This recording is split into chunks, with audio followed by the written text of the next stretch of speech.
Good afternoon, everyone. This is Robert Rayburn here at Life Pro Asset Management. It is October 14th of 2024. Thank you to everyone who's in attendance this week. We have a lot to talk about. As we've seen over the last couple of weeks, we had two really important reports that came to the fore. The first was employment, where we saw a real strengthening in the employment picture across the US economy.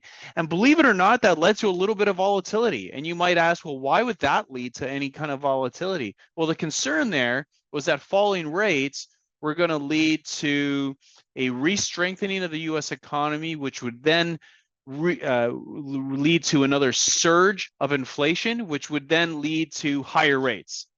And what made this week really important is that we had a strong employment report from the week prior, complemented or followed by a better inflation report. Better meaning inflation came in lower, right? So that continued improvement that we saw not just in core inflation, but also what we call pipeline inflation, or PPI as the report is called. So pipeline inflation or upstream inflation, again, followed by the strong or better than expected inflation report.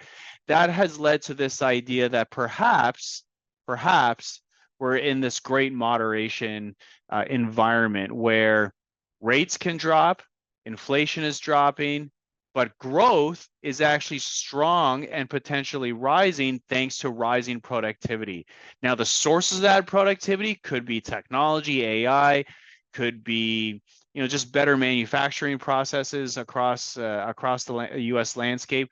Regardless of what the source is, the stats speak for themselves. So what are we going to go over this week? Well, we're going to go over that ideal Goldilocks setup and what that means for bonds and stocks between now and the end of the year. But the three big things, that inflation report review, we're going to go through that inflation report and what it means, high-level market overview like we do most weeks. And then we do want to take some time to look at the market ahead of the election. And what do we see as the setup going into the election, and most importantly, after the election? So let's go ahead and get started.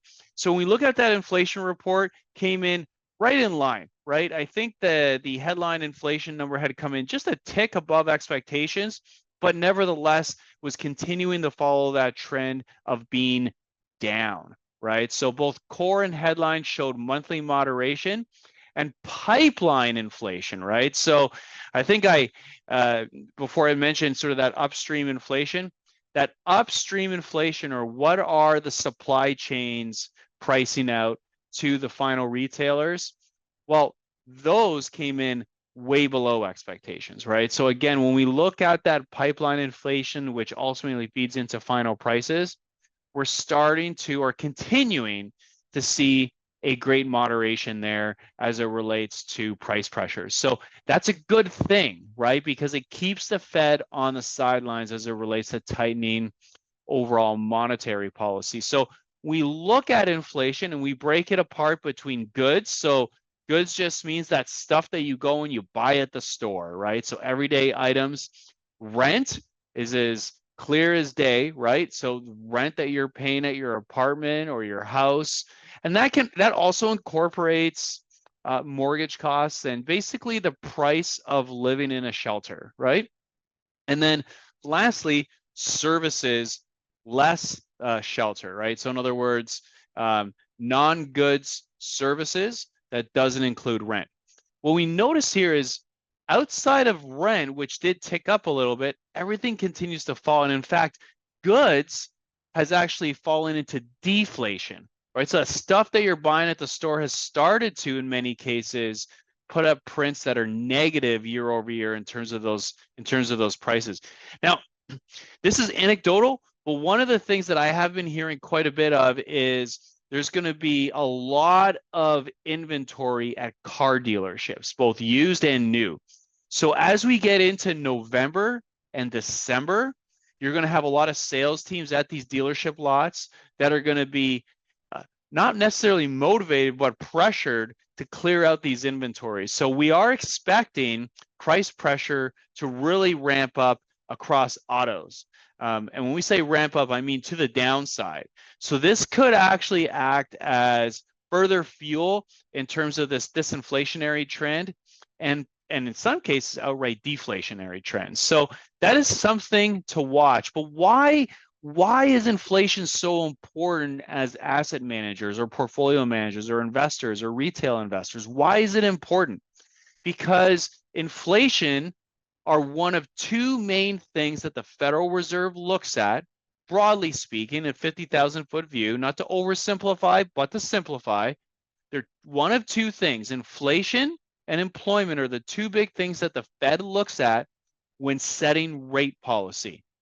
When rates go up as fast as they did between 2022 and 2024, markets don't like that because you have to reprice investments. It could be stocks, bonds, alternative asset classes, real estate, goods, etc. Right? You have to reprice that because of what's called discounted cash flows, right? So depending on what you're investing in, those terminal values, or in other words, assets, the future value of an asset is further discounted back to that present value at a more penalizing rate when rates go up. So you'll notice, and for obviously investors that were in our growth strategy, which is our more aggressive strategy, performance sucked in 2022, right? And has struggled in terms of that rebound in 23 and 24, right? It's been positive, but struggled, and it's been up and down. Why? Because of this very restrictive policy that's been in place, and that tends to be negative for growth assets versus those blue chip assets. Those dividend paying assets actually tend to do quite well so long as there's not a recession. But now that rates are falling, right? If we can say to ourselves, hey, you know what? Inflation's down, employment's up, but since there's no price pressure, that allows the Fed to get off the sidelines and move rates out of restrictive territory and back to what's called neutral, right? In this case, neutral, according to the Fed, is sitting around 3%. So we believe because inflation is falling, because we're looking at those subcomponents and fairly confident that that means inflation should remain subdued for at least the foreseeable future, that rates should continue to fall. So that's the first thing, the first reason why this is important, because it allows us to then look at this, which are rates, and understand how will that impact which asset classes we want to invest in. So bottom line is low inflation plus healthy economic growth leads to a dovish Federal Reserve. And we look at inflation, 55% of the inflation index is now back to pre-pandemic levels. That's a new high. That's very positive for risk assets. So historically, a dovish Fed combined with healthy growth has been positive for not just risk assets per se, but also growth stocks. So growth stocks has tended to historically outperform during times of disinflation combined with healthy growth, which is where we believe we're in right now. And nothing exudes that more than Bitcoin, right? So when we think of Bitcoin, what is Bitcoin? Well, it's not a cash flowing asset. It's at the end of the day, it's a store of value, right? Similar to gold, there's an element of faith involved, right? Hey, I believe that gold is a store of value because I believe it is, because it's a finite asset, right? And Bitcoin is similar, right, in the digital sense. Now, Bitcoin has its believers and non-believers, right? But that's what makes a market, right? But the point and the reason why I'm bringing up Bitcoin is when you look at the stocks that are considered Bitcoin stocks, they are starting to break out. And when we look at the commodities market, whether it is gold, oil, copper, one way we try to understand where the actual underlying commodity may be going is looking at the actual stocks of those plays, right? So in other words, looking at the Exxons or Chevrons relative to oil, because stocks tend to have more liquidity than oil, so they have more voting power. So what we have found historically is that the stocks lead the commodity. In this case, If that holds true, you may see Bitcoin follow those Bitcoin stocks, right? Such as MicroStrategy. That's not a guarantee, but it's something we look at. It's part of that mosaic. And then we say, well, what tends to benefit from lower rates? Well, assets such as Bitcoin, where all of the value is sort of like buying a treasury strip, right? A treasury bond without the coupon, where all of the value, whether it's the price is going up or down, is driven by the underlying interest rate. So as interest rates go down, treasury strips go up a lot faster than regular treasuries. Same thing is for Bitcoin, right? So Bitcoin has no underlying cash flows. It tends to be driven by what's called its long-term terminal value. So when rates come down, that tends to be historically, and mind you, short history with Bitcoin only coming back to 2010, but it's tended to act a lot like gold, right? So in other words, breaking out when those rates start to fall. As it relates to the broader market, what we've seen is the S&P 500 has hit a new high, but momentum remains weak. And that's not surprising because September was so strong. Now, what we have also seen is because employment shocked to the upside, we had a big spike in volatility. We've had geopolitical risk as it relates over to the Middle East. We had huge volatility in the price of oil, and that fed into the VIX, otherwise known as equity volatility. That can scare people, right? Anytime you get volatility above 20, it tends to be a yellow flag, if not an outright red flag for many hedge funds or quant funds, right? Rising inflation or rising volatility begets rising volatility and more rising volatility, spins the snowball itself.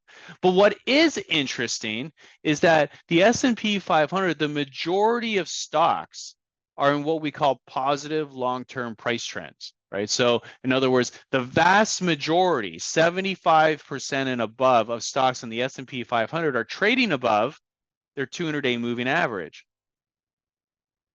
What's also similar is what's happening in the bond market, right? So VIX has broken out, but double B corporate spreads are near new lows. So the credit market is looking at the volatility in the market and saying, we don't agree with you. We have trillions of dollars across credit markets, and we're just not seeing a deterioration there on corporate balance sheets, or mind you, even on personal balance sheets. We look at the personal balance sheet of the US consumer, it's in far superior shape than it was 20 years ago. And it's a big story that a lot of people are missing right now. But because of all this rumors around debt and geopolitical uncertainty, the election, what the Fed did with interest rates a year ago, 2 years ago, and what that means for a potential recession, we've seen a lot of cash that has piled, or a lot of money that has piled into money market funds, right? Otherwise known as a cash equivalent. Why? Because they were paying high rates. Why? Because rates are high. So our question is, and by the way, part of this is because people are positioning themselves ahead of the election. They're worried about what's going to happen with the election. Will I lose money because of election volatility? So all of these things are factors in terms of how people position themselves. So the setup going into the election is you have a massive amount of cash piling up on the sidelines, assuming high rates will be here to stay. But what if rates drop, and what if the election ends? I'm highly certain that the election will end one day, right? So if the Fed continues to drop rates and the election ends, what is the reason to own a money market fund? That is the key question, we believe, over the next couple of months. And if we're right, and that flood of cash rushes back into the market, people who assume that they've missed the market rally may continue to be wrong, and the market may continue to climb that wall of worry. And in fact, when we look at the election and we look at the volatility curve, the VIX curve, you can see that investors continue to bid up protection, portfolio insurance around November of 2024. And look what happens right after the election. A big drop in terms of the VIX curve. So what we believe is happening is that you're getting this classic sell the rumor, buy the news in the market, where the underlying economy looks fantastic. You have falling inflation, falling interest rates, and strengthening growth, but it's all being masked by this concern around the election and geopolitical uncertainty. Once you remove that mask, investors start to say, oh, wow, look at what's happening in the market. There's an incredible setup here. And of course, the VIX curve is already sniffing that out as the demand for portfolio protection plummets right after the election, right? So we think that this could be a setup of sell the rumor and buy the news. So what does all this mean? We believe that this means a soft landing looks increasingly likely across the US economy. Why? Falling inflation, rising employment. Simple as that. Number two, we do believe progress on inflation does greenlight more rate cuts. Now, will it be 50 basis points? Unlikely. We'll probably get 2 more 25 basis point rate cuts. That's good. It's not 25 basis points of higher rate hikes, right? We're talking about cuts and how fast they're cutting versus how fast are they hiking rates. That dynamic changes things dramatically as it relates to asset allocation. And of course, that last line, growth stocks historically benefit during soft landings, right? So bottom line, what we want to introduce is the idea of front running the crowd, right? So lower inflation and healthy growth tend to be positive for markets. We have a significant amount of money that remains on the sidelines that could act as dry powder. And so the conclusion of the election and lower rates, in other words, as rates drop, people are earning less on their money. That could be the catalyst that causes a flood of money to come off from the sidelines and back into risk. And that's why we believe that actually growth-related strategies, despite the fact that growth strategies have struggled over the last 2 to 3 years, and when I'm talking about growth, I mean small to mid-cap growth. Large cap growth has actually done well because of the Magnificent Seven, but that small to mid-cap growth segment of the market, we think could really catch some steam here over the next 6 to 12 months. So that's what we got for you this week, 888-543-3776. Thank you again for all of your support. Thank you for your questions that we get throughout the weeks and months, and we'll be sure to be as responsive as we can as those questions continue to come in. So if you have any needs whatsoever, please dial 888-543-3776. Reach out to your advisor. We're here to help, and have a fantastic week. Thank you again.